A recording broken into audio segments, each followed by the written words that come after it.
Okay, we are live here with Amy Schmidt. Amy, thank you so much for being here today. I'm just so excited and honored to get to interview you and learn from you and share with others so they can learn and build a business like you have. For those of you who don't know me, Amy is in Alberta, Canada. Is that correct? Alberta, Canada. She is just building an incredible business. And what's really neat, two things that were my favorite things about her is she's able to build, even like sometimes it's remote. Like in Houston, we don't get snow, but if we did, like the whole town would shut down. But you're able to maybe have an entire week or two or season. I don't know, you'll go into that where there's snow and you can't even leave your house. There's no way you can go show houses or sell real estate. And somehow you're able to still hit your whole annual goal with 2 or 3 seasons, which is awesome. And you started real estate when you were 40. So for people who are having that second or third career and they're like, this is a new chapter for me. Can I even do it? Am I starting back over? You were able to take what you knew and learned and really apply it and be really successful in real estate. And I think you're so relatable and you can help so many people. So thank you for being here, Amy. You're very welcome. Happy to be here.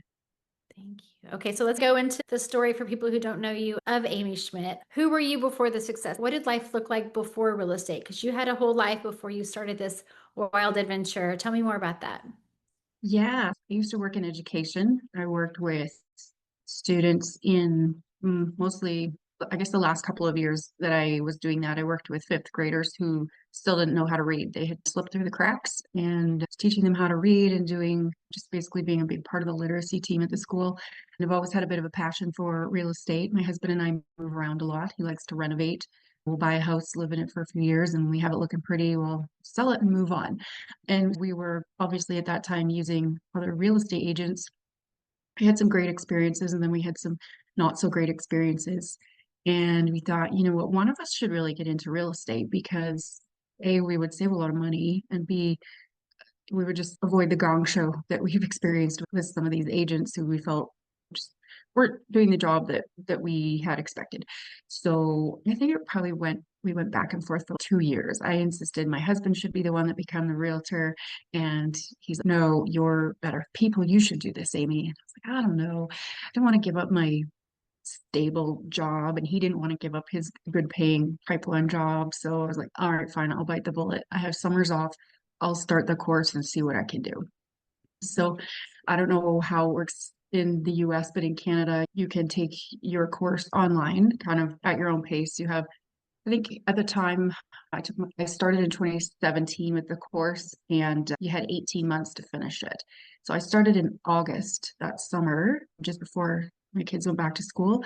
And by the following April, I had my license. So I whipped through it pretty quickly while working full time too. Yeah, so that's how I got to here. I decided to be the one of us that got into real estate. But of course, my husband is like a big part of my business. We work together quite a bit behind the scenes. So, yeah. Huge life change. You're like, oh, I drew the short straw, but now it's actually such a blessing. That's incredible. Yeah, for sure.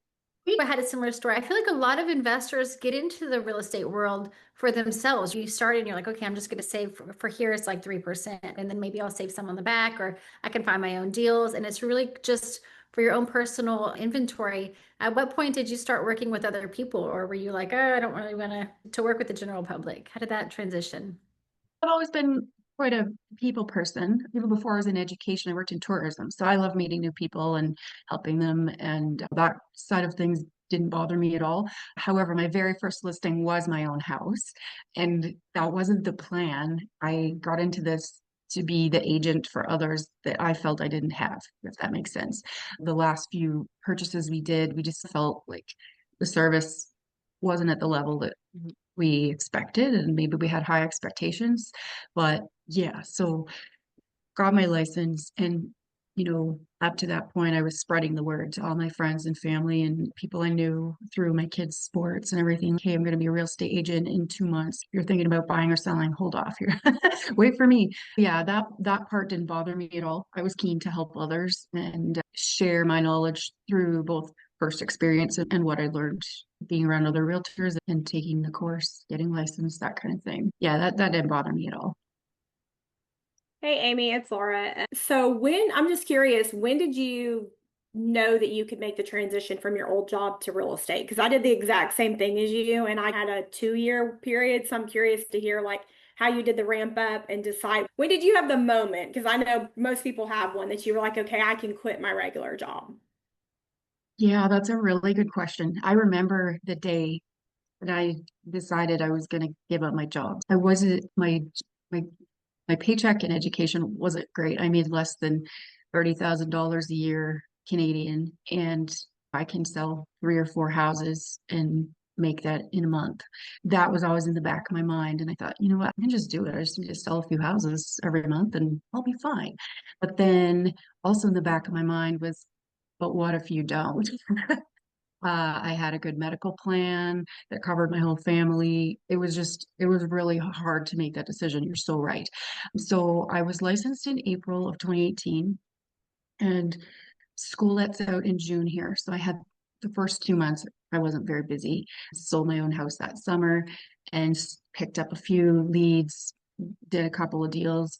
And then in September, when my kids went back to school and I went back to work, I missed out on a few leads. Like the majority of the clients I did have wanted to work with me evenings and weekends, which was perfect. So I worked from 8:30 to 3:30, and then sometimes I would even leave school, my school job, and head right to a showing. Or I remember one day I had a showing at 8 o'clock in the morning because I was adamant that I was going to squeeze it in before I ended up being late for work that day. And so it was around that time that I started thinking, okay, am I going to burn myself out here? And I was missing a couple leads during the day, which was like, oh, dang, I need to make a decision. But I still struggled with it until Christmas time. Here at Christmas time, we have about 2 weeks off from school, and I was home with my kids, and I I love to cook and pride myself in making my kids lunches and always having healthy homemade food. Everything's homemade and decent meals on the table at the end of the day and that kind of thing. And I was slipping in that area, which nobody was complaining about it. But that week we had like a big, like nice meal prepared when the kids got in from their sporting events or whatever they were at. And I remember my son saying, oh, this is so good. We haven't had a good meal in a long time. And that might seem like a really silly thing, but that's what did it for me. I was like, hey, I'm not balancing this well. Like I have 2 jobs and home life, and one of them's got to go. And I think that I can make this work. When I went back to work after Christmas, I put in my notice and I said, I can't do it all. Yeah, that was it for me. So my plan was to work a full year doing both, but I was just starting to get busy and I had to pick one. Real estate was it. Did you have a temporary decline in, did your pay go down, or were you already making enough money at that point that it was replacing your income?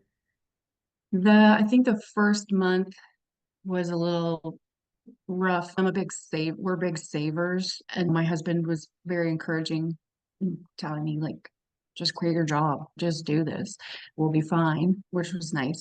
So yeah, I think the first month or two there was definitely a decline, but then I think it was that March, April of that year that I had quit my job. So January, February was slow. It's which it usually is here because we're under many feet of snow. But yeah, I think like the March, April, I sold enough homes that I earned more than what I would earn in one year at my previous job. Which sounds crazy, but I wasn't making that much money really. I know I had some people reach out, like previous coworkers, are like, "Hey, how are you doing? I'm watching your social media. It looks like you're doing so well." And one girl who I was quite close with, she's okay, level with me. What's the money like? Like, how are you doing? I know you were nervous about giving up your benefits. And I'm like, I don't want to brag. And I like, just please don't tell anybody because that's just my nature. I don't like to talk about money or like my money anyway. And I said, don't tell anybody. But in the last 2 months, like I've covered my annual salary and more. So if I don't sell another house this year, whatever, I'm no further ahead or behind. So That's that awesome. was pretty cool. Yeah. That's goosebumps. Oh my gosh. And then that you're inspiring those people to think bigger and see that it is possible to take risk and have a big, amazing life and life by design. Okay, so I know a lot of people when they're making that switch, I know when I was new, I was like, oh my gosh, I have imposter syndrome. I don't know if I can figure this out. At least you had that background of I'm comfortable buying a house, fixing it up, living in it, moving, like house hacking almost. Did you ever have someone who like was your mentor or your door opener or someone who really believed in you when you were getting started that connected you with people, or did you just have to go down there and shake hands and kiss babies and say prayers? Yeah, a little bit of both. The office, the brokerage that I joined first, I was there for a couple of years, and they had a really, what is the word? They had a lead system that I learned how to, I'll say, I learned how to manipulate it. Basically, it was like a system where if you logged your activity, you would rank higher in that system and you would receive more leads. The quantity was amazing, but the quality, not so much. However, as a new agent, I got a ton of practice and experience.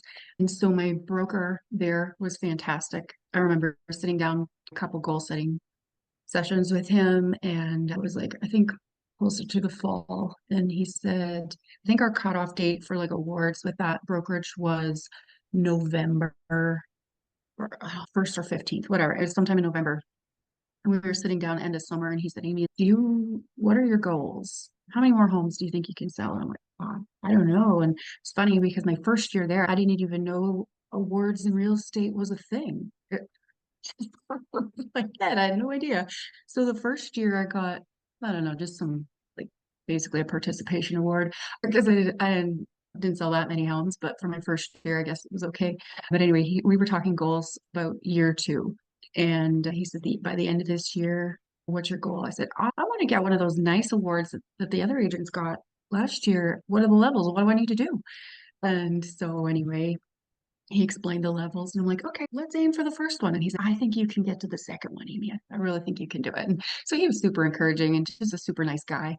And yeah, he was not a pushy broker. I've heard of some people being in offices where they're cracking the whip. You need to sell 10 more homes this month. Get on it, kind of thing. What are you doing? He wasn't like that. He was just a super nice guy that made you feel like whatever you wanted to do, whether the goal was here or here, that you could probably do that and a little bit more. So that was always nice. Did you get the fancy award? I did, yes. Not the following year. So the following year I actually have them on my wall, even though it's my other brokerage. So the following year, I think there was like silver and gold. And my goal was silver. I don't like to skip steps. I want one of each. Got the silver award, but I think there was a problem with the frame or something when they presented it. So anyway, the agent beside me, who was a good friend, she had gotten the gold award that year. And we went up for photo ops, and she's like, here, just hold mine and take the picture. No, they all look the same, kind of. She's like, no one will notice the difference in the picture. And she's like, besides, you'll have a gold next year anyway. And sure enough, I did. So I had some encouraging people around me, which was nice. People I could ask questions and trust that they would give me the right answers and that kind of thing. So that's always good. I think that's everything. I think we don't know what's possible until we see someone else do it. And we're like, oh, I want to do that. I can make my whole year's worth of salary in 3 houses, 4 houses. Like, why Yeah. not? Amazing. Okay, so since we're on that topic, I'm gonna sideline you here. You were at a brokerage and your broker was incredible and he was giving you leads and he was loving on you and he was giving you awards. Why would you ever leave that? Like, how did you end up here for EXP for 4 years? What happened? Okay, so my brokerage was in the town where I lived, and we moved. It was still driving distance. I've always been like an office person. I feed off of other people's energy, so I actually love an office atmosphere. And so I would go into the office almost every day and hang out there and whatever. My broker owned 5 different offices, so he wasn't there a whole lot. And I'm not saying that's why I left, but yeah, basically I moved and I wanted to be in an office that was close to where I lived. I wanted to work in my community. So I don't know how familiar anybody is with Alberta, but we have Edmonton, our capital city, and then surrounding it, there are like smaller cities. So I just moved from one of those small cities to the north of Edmonton to another small city. And I just felt like I needed to do something new. So I left my brokerage and I went to another one. And my broker told me, he said, Amy, and it wasn't EXP yet. He said, Amy, and just you do whatever you want, trust your gut, do what you have to do, but I don't think that's the office for you. And I said, why not? I think it is. I know what I'm doing. And he said, there's a lot of powerhouse agents there. There's a lot of teams there. You're not going to get the leads that you're getting here. And I talked to the broker and she said, oh yeah, your broker's going to tell you whatever he can to keep you there. Just come on over. We've got your back. Yeah, okay. So naive, I thought I knew what I was doing. I went to that brokerage in, I think it was May, and by October, I knew it wasn't the office for me. And so my friend Adrienne Carlton at EXP, we were chatting, and because we were members of a group that gets together and tours new listings together. And I was saying to her, like, I feel more of a connection to like you and people in this group than I do in my own office. There's something's wrong here. And she's, oh, and then we had the chat about EXP, which we had several times. She's been dropping seeds for years. And I was like, okay, maybe that's what I need to do because I like to do my own thing. I'll have the opportunity to market me and not just a logo that belongs to somebody else. And I could see the collaboration and the vibe. I had been to a couple of events with other EXP agents, and yeah, it was a vibe that I feel like it suited me more than a corporate brand that was the forefront of things. Not that I like to be front and center all the time, but I just, yeah, it was, and that was about 4 years ago. I'm pretty sure, yeah, this is the fourth year with EXP, and yeah, I haven't looked back at all. No regrets. Amy, going from a more, what I would probably imagine was a little bit more structured environment from your old brokerage, and then even like coming from education, extremely structured, right? How do you handle like your routines, your daily habits? I know that's one thing a lot of people struggle with, especially I feel like coming from education into real estate, but then going to EXP, which is very independent. Like nobody's making you go into an office. I don't know if you have an office that you get to go into, but what are some of your like core, do you have routines or habits or things that you could encourage other people that get you through and get you to your success? Yeah, good question. I'm a super visual person. I mean, even when I worked in education, I had my own office. Students would come to me. I basically managed my own calendar. I had a lot of wiggle room, we'll say, and freedom with how I structured my programs and that kind of thing. But yeah, everything was like very color coded and that kind of thing. And this is like so old school. Like I don't know if you can see those. These are like little cue cards. And I said earlier, I'm not tech savvy. I know how to use technology, but I just prefer paper. And so I have these cue cards. I have one, it's things I do daily, and then I have one for each day of the week, and then I have a monthly one. And these sit on my desk. When they start to get ripped and fall apart, I make a new set. I do make changes once in a while, but this is basically like my guide to life. I love that. So it's like Uh, planning, it's like note card planning essentially. Yeah, note card. And then I have like my planner. I don't know if you can see that there because I have a Yeah. green screen on, so things get blocked out. But yeah, I'm like pencil and pen or pencil and paper. I'm a to-do list person. So I make lists at the end of the day. I make my list for the next day. So anything that I don't get done today, I'm not going to beat myself up over it. It just goes to the top of my list for tomorrow. And those that I didn't get done today are priority for tomorrow. So yeah, I just kind of, yeah, to-do lists. I love that. That's, Where it's simple. I don't know. Now that you're settled in, and I know you said your old broker gave you leads, but where would you say the majority of your business comes from now, if you had to summarize? Repeat clients and referrals from existing clients. I haven't done my stats for this year yet because the year's not over, but I usually take a look at this time of year just when I'm planning my last quarter. Last year, about 85% of my business was repeat clients, or because I've been at this almost 8 years, about 8 years now, anyone that bought a house 3 to 5 years ago has been ready to move again, or their family members or coworkers, that kind of thing. Like my referral game is pretty good. So I'm pretty proud of that. So how do you, I know that I feel like you're naturally a little introverted and you're not going out of your way saying, you better use me. I'm a realtor now. You better send me business, send me your referrals. I need this. But overwhelmingly 85% of your business is referrals. So how are you? Because I think a lot of people on this Zoom are like, I don't want to ask my friends for money. I don't want to bother people. I don't want to have that sales call. I don't want to mess up the relationship. How are you able to smoothly let them know, send me all of your everything and send your friends as well? Yeah, that's a good question. And I read this quote like a long time ago, and I'm a mentor. I've shared it with the agents that I've been mentoring, and I just saw it again yesterday. And it says something like, "Your clients will become friends faster than your friends will become clients." And I think that's so true. So my best friend listed her home with me, and it was a smooth transaction. Everything went fantastic. But I have worked with people that I already know, and then we just things just aren't the same because one little thing can go wrong in a transaction. It doesn't matter what you do to smooth it over. I don't know, the people that you know seem to not respect your time as much as a stranger does for some bizarre reason. And just I don't know, they're more critical of your work and the way you do business than strangers. So I tend to, although I do like to remind my friends and family that I'm in real estate, and I don't want to say I don't want their business, but I want their friends' business. This is live. I shouldn't even say that because that might sound bad. I don't know. But yeah, I got to get back to the actual question here. I focus on relationships and meeting new people, and I stay in touch with my previous clients. That's the big thing. I'll tell you a story. I love meeting new people. And one of the things I do in my community, because I move a lot, often I feel like I'm starting from scratch. The town I live in now, I moved here 2 years ago. I'm still within an hour of the capital city where I do a lot of work, but I want to work where I live.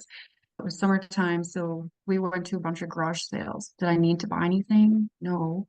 But it's a good way to meet people. And chances are, if they're doing a really big yard sale, maybe they're decluttering and getting ready to move. You never know. So I met this girl and we're chatting, and she's in our town. We're just talking about a few things about the area, and I was asking her some questions and said we just moved here. Anyway, long story short, I did end up buying something from her, and we were chatting real estate, and she said, "Oh, I think that you'll do really well here because it's people are just looking for something new and fresh, new ideas. So I think you're going to do really well."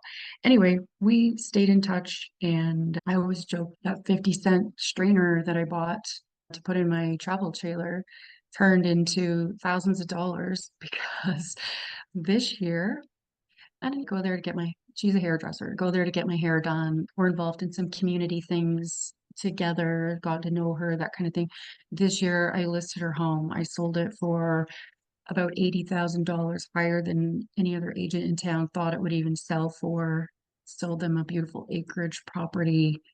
She since referred a friend's mom who actually we just released keys on that deal yesterday, all because I went to a yard sale just to meet people. And I bought a 50-cent strainer that turned into thousands of dollars.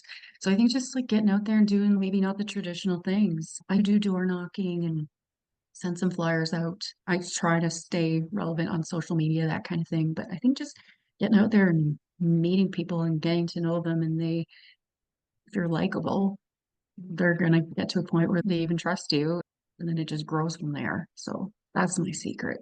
I don't know if it's much of a secret, but it's working for me. I love that. That's incredible. I love what you're saying too. A client could become a friend much faster than a friend becomes a client. That's spot on. And then that gives you the mindset of maybe I need to go talk to new people and it's not so scary. Yeah. So you're a mentor, so you see new agents all the time who hit the ground and they want to make $1 million like TV, and they've got all these like preconceived notions about real estate, and they do bless their hearts, they do all kinds of crazy things. What's one thing or one or two things that you see that you really wish that every agent or even entrepreneur would stop doing right now that would actually lead to more success? I think they should stop comparing themselves to other agents or like whatever business you're in, like other people in the same role. That just I think that's just a killer. Because like I've made a few phone calls to agents I know in like different areas. Yes, somebody comparison is the thief of joy, exactly. And because you hear, oh, the market's dying down. Oh, really? Well, that's funny because I'm so busy. And are you? And so anyway, I'm just curious. I have an agent that I'm friends with in Ontario, like closer to the east coast of Canada, and he calls it how he sees it, and things are not so great there right now. And so that kind of prompted me, you know what, I'm going to call so and so up north and see how she's doing. And I've just connected with some different agents who I know do at least the same level of business or more than I do.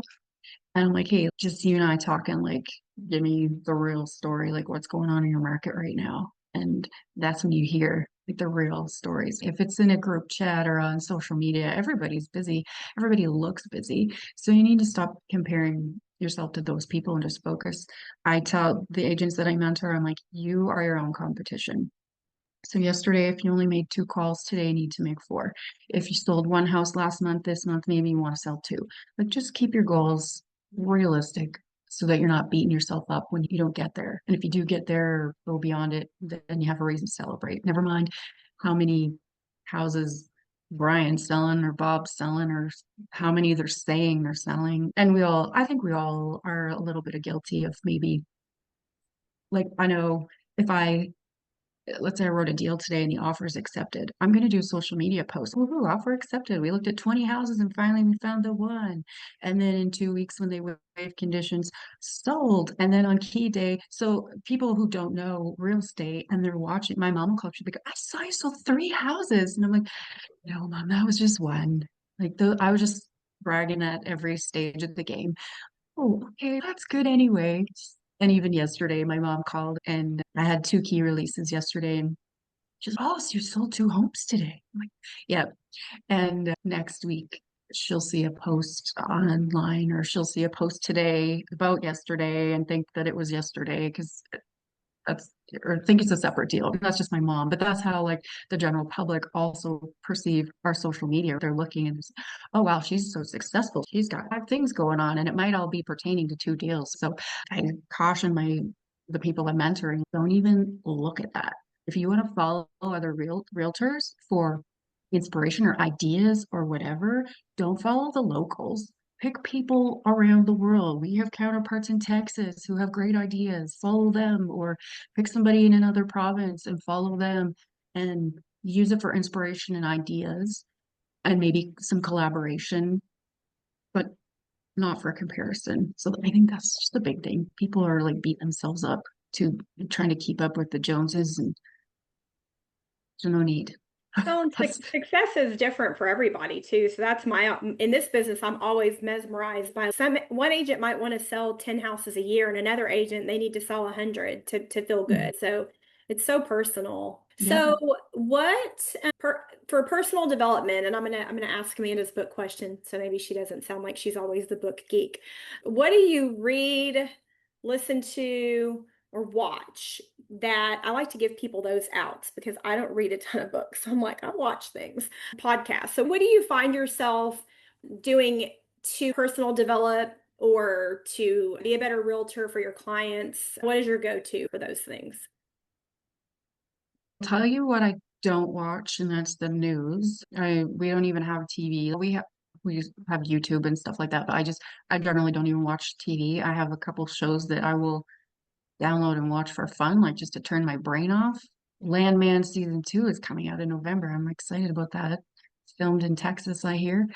But yeah, as far as personal development goes, I listen to just some random podcasts. I read some random books, probably like more motivational than like real estate specific. Green Lights by Matthew McConaughey is one of my favorite books. I don't know if you guys have read it. It's like not real estate related at all, but add it to your list and check it out. It's about just looking for positive things. And have you heard of the theory of glimmers? Like looking for a glimmer. A glimmer is the opposite of a trigger. So a trigger is something that you see or encounter in life that really just pisses you off or gets you wound up.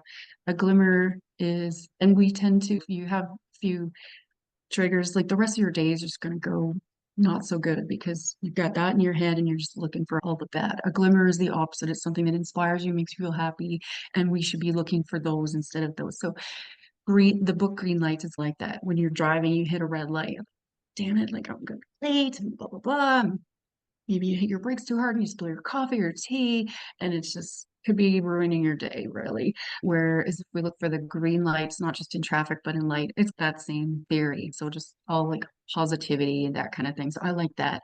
And then Yeah, I'll be honest, like I don't read a ton specifically for real estate or work. I like books like that. Atomic Habits, I've read 3 times. And when I feel like I'm in a little slump or something like that, I'll dig those out and be like, okay, I just gotta reset my mindset, move forward, think positive. I can do this, get things rolling. What I read the most is this is probably like super bizarre. I read cookbooks. I love to cook. And so right now I'm reading a book about small batch preserving because it's just that time of year. Yeah. I love that.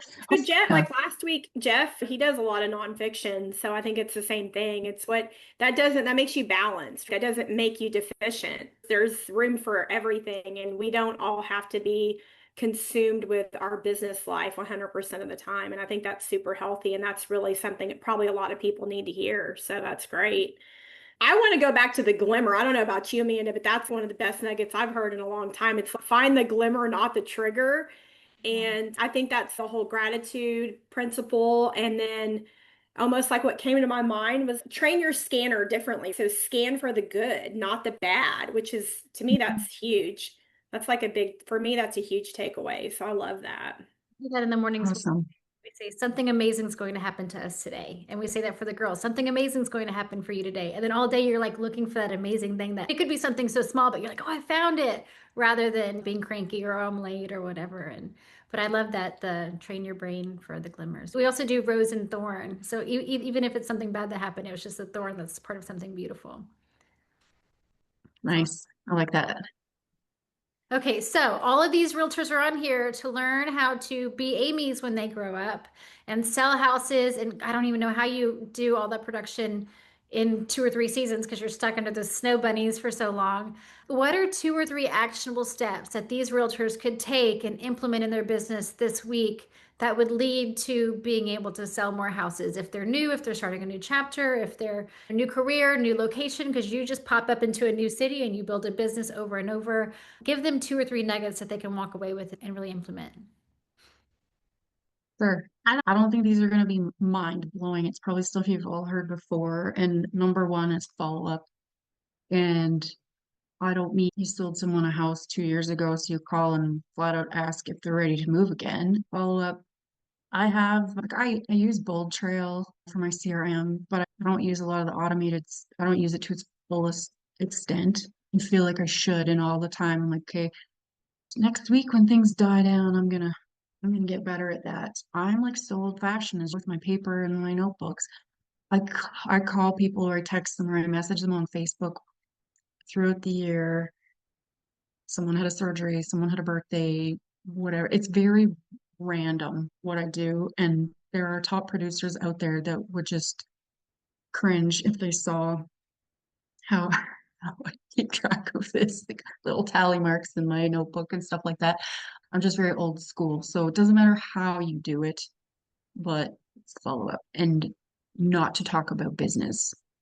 Throw it out there here and there. But I saw on Facebook yesterday a client was like, I didn't even know she had a surgery. It turned out her husband doesn't use Facebook, and the message was from him. He had a surgery, but it was thank you for all the calls and cards after the surgery. Gosh, what happened?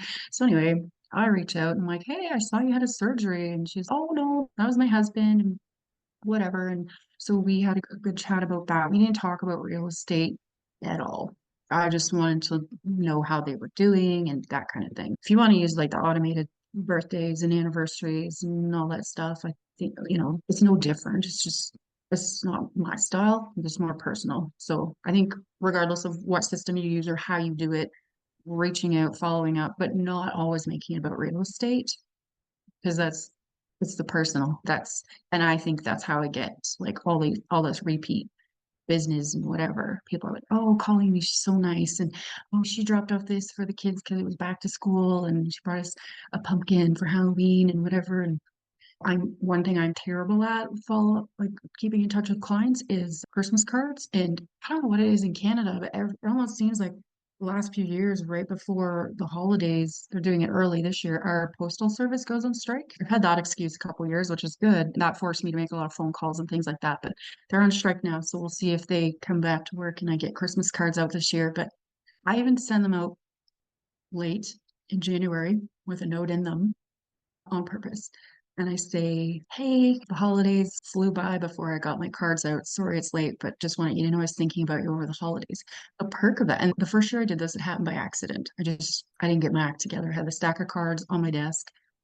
I just didn't get to the post office, I'm being honest. No excuses. Sent them out in January, and I got way more feedback that year because they weren't lost in the shuffle of all the other Christmas cards. I love So that your card is like sitting out on the counter till like Easter or something because they already packed all their Christmas stuff away. This is genius. yeah, Amy, I'm I, calling you after this. I try to get them out before the next holiday, but yeah, sometimes I'm like, oh dang, like I'm such a slacker. And I'm like, no, I spent $1 on each of these cards. They are going out. So Amy, I started buying ones that said holiday on them, even though I'm Christian and I want them to say, it's not, I'm not trying to be like no Christian girl, but I just started doing that because I'm like you. They go out like January 15th. Yeah, yeah, whatever. it's like an all season, yeah, Yeah, Don't put the year on multi-purpose there either. cards. that's right. Don't Yeah. put the year on it. You never know. Yeah. No, yeah, I did that one year. It's like all the best in 2025, and then you don't get them out. It's oh, okay. I could save them for next year if I hadn't have done that. But anyway, so yeah, sorry, Amanda, that's a long answer to your question. So follow up and just stay in touch with people. And the second would be create a daily routine and don't beat yourself up if you don't stick to that every day. Because I don't stick to that every day. I do my best too, but on a day when you're like, especially when you're new, it's oh, okay, what do I do? What should I do today? How am I going to get some business? When you're twiddling your thumbs and you should be doing something.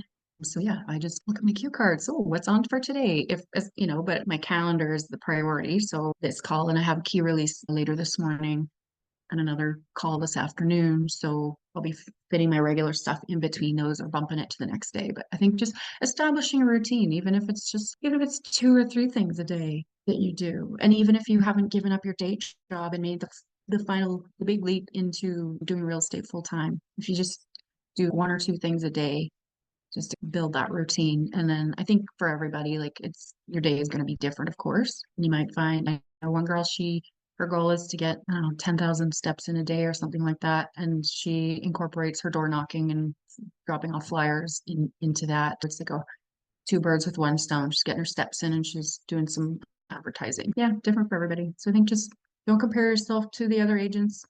Stay in touch with your people and try to come up with some kind of daily routine to just keep you on track.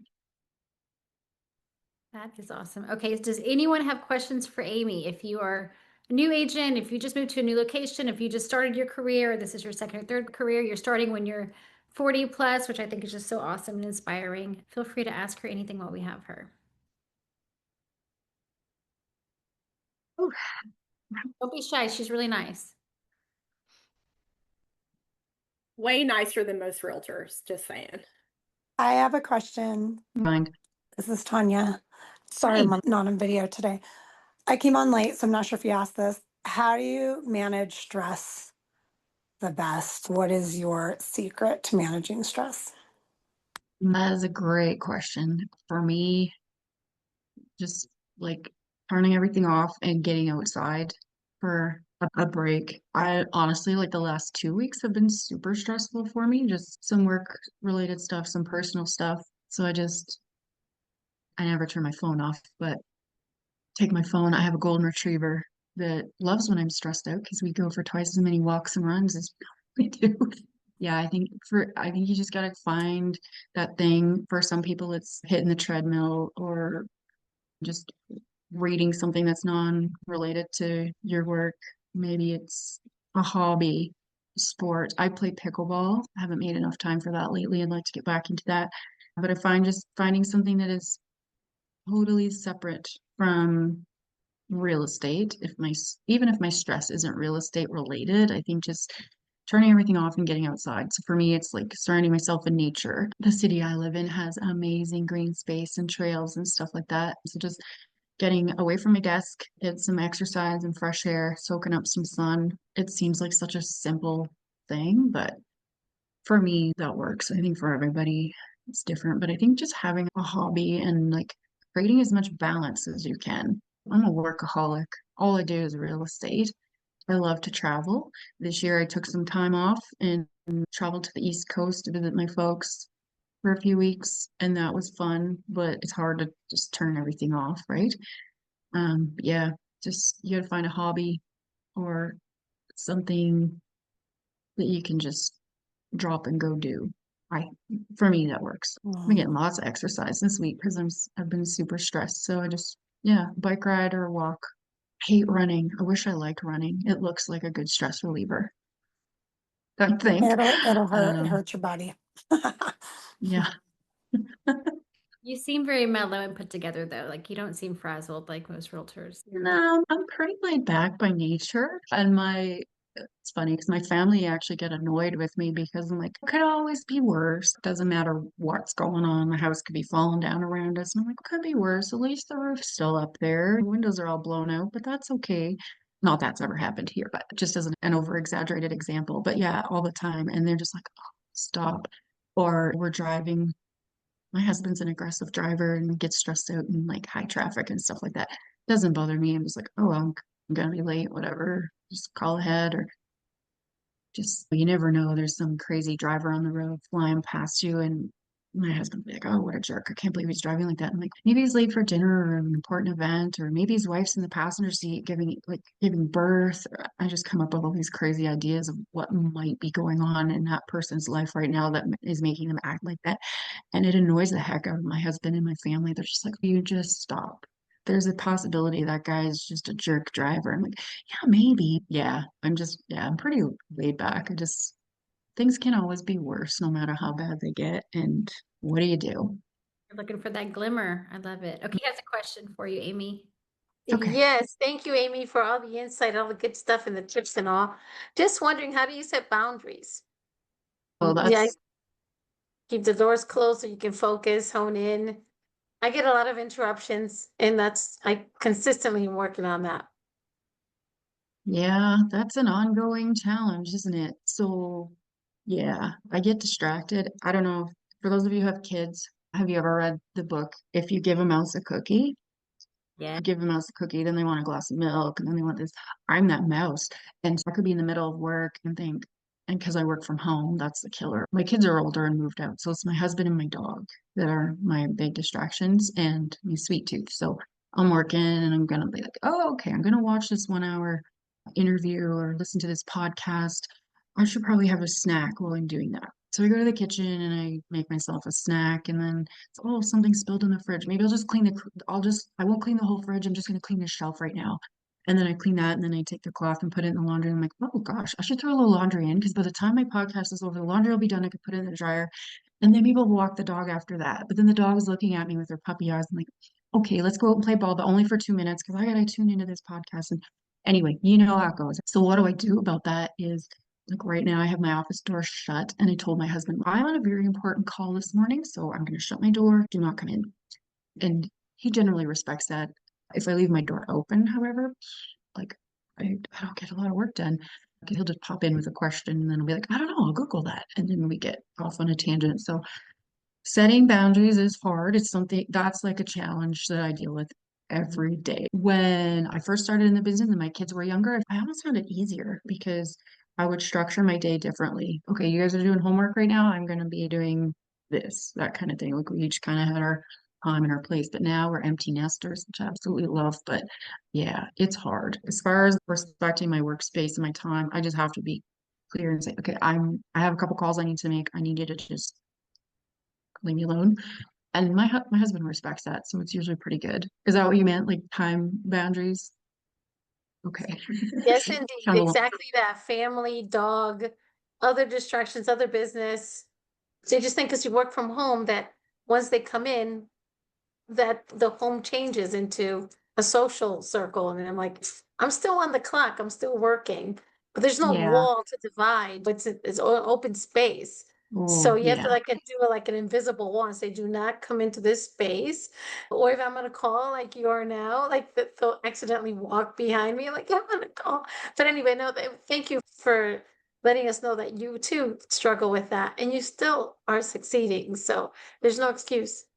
Yeah. There's no And there are days when I let that slide and I'm not like laser focused and I allow the distractions. My husband will ask me a question and instead of me saying, you know what, give me 15 minutes and we'll talk about that, or I'll look it up. I'm just like curious by nature. So if he asks me like a random question, I'm like, oh, no, let me Google that right now. And he'll even say, no, finish what you're doing. I'm like, just take me a second. I'll Google it now. And then it's an hour later. I'm like, oh gosh, what was I doing? I think just like, I honestly am probably my own biggest distraction because I want to snack and I think that I can multitask. I think multitasking is a myth, or if it's a real thing, I'm not good at it. I don't know. But yeah, on days when my brain's not functioning the way I want it to, it's just like too busy, I make myself a list and I'm like, okay, I'm not going for a snack until I get at least 3 things crossed off this list. Again, it sounds so simple and silly, but for me, that's just how I got to do it. Or I want to walk the dog, but I'm not going to do it until I get these 10 things done. Like maybe it's a big list. And sometimes my dog doesn't get walked until 11 o'clock at night. Luckily, I live in a safe city, so it doesn't matter what time to walk her. But yeah, just kind of, I'm my own distraction. So it's an ongoing challenge. I'm with you on that. Exactly the same, Amy. Thank you. This has been awesome, Amy. Thank you so much for your time. Thank you for pouring into us and sharing your secrets and giving us those takeaways and letting us see that it's okay if you start in a new city or a new chapter and you can build out really anything and not be stressed out. And if you don't get it all done today, it'll happen tomorrow. I feel like a lot of top producers pop on here and say, you've got to do X, Y, and Z and fit in that box. And it's okay to have a life and some peace that comes along with that as well. So we're just so blessed to have this recording. We'll share with everyone. And we do this every single Tuesday at 10 a.m. Central, same link, teamlegacyzoom.com. Next week, we're interviewing Teddy Spital, I think is how you pronounce his last name. And he's built an entire business off of social media, off of Facebook. Well, he created a Facebook group, and he has a really interesting niche that he does for closing gifts. And it's the same, it's all referral. And I know as a new agent, that's really hard to hear, oh, referral and past clients. But he and Amy and all of us can teach you. You start from somewhere, but you can build and life can get easy as a realtor. You can have people actually calling you and giving you leads in business rather than the other way around. Thank you, Amy, for everything. Thank you, Laura, for being on here. You're incredible. I couldn't do it without you. And we'll see you all next week. Thanks, Amy. Thanks for having me. Have a good week, everybody.